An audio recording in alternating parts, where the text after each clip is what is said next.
12 lalaki ang arestado sa raid sa isang call center sa Novaliches, Quezon City kagabi.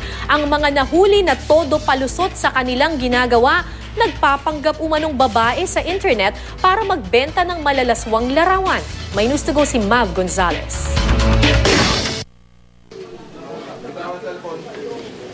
Ni-raid ng NBI ang isang call center na nagbebenta ng pornographic website sa Novaliches, Quezon City alas 10:30 kagabi. Ang nahuli sa loob, 12 lalaking nagpapanggap na babae sa internet. So pumapasok sila sa different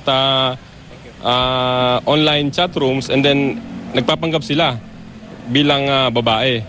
So once na-entice na nila yung kliyente, meron silang i-introduce na links.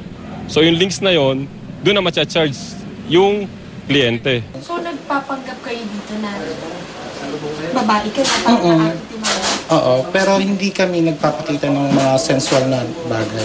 Kumaga parang nakikipag-date or nakikipagkaibigan, chatting talaga. Chatting lang po talaga kami. Pero tsaka hindi naman po kami yung talaga nag-aano ng fun-cam. Karaniwang mga lalaking foreigners ang kliyente nila at kumikita sila ng 300 hanggang 500 pesos kada account na ma-sign up sa isang computer. May naiwan pang chatbox na bukas kung saan may kausap na foreigner ang user. Nang i-search ng NBI ang computers, may nakitang malalaswang larawan ng mga tunay na babae na ipinapadala ng mga suspect sa mga customer nila. Kanya-kanya namang palusot ang mga naarestong lalaki. Ito lang, puro Dota lang po. Dota? Meron bang trabahong Dota? Hindi. Yung sinabihan nga po kami na yung may trabaho nga daw po dito. Ang alam ko naman networking lang through online. Kaya sumama rin ako.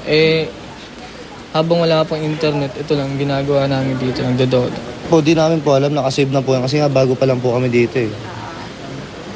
Yan, nakasave na yan dyan. Di namin alam kung ba't nakasave yun. Nakikipag-usap lang po kami sa Amerika. Madali lang naman daw po. Hindi naman ako yung totally recruiter dito. Napakiusapan lang ako na na kumuha ng tao para magkaroon sila ng tao para sa chatting. Hindi pa nga siya nag-ooperate.